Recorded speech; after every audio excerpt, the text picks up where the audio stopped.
大家好，我是超子。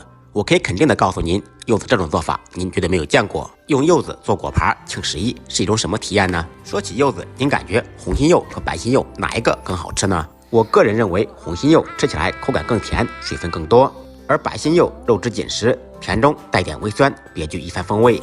红心柚和白心柚都含有丰富的维生素以及各种营养矿物质，经常吃具有降低血糖、助消化等功效。今天不做菜，就用红心柚给大家分享一道简单果盘。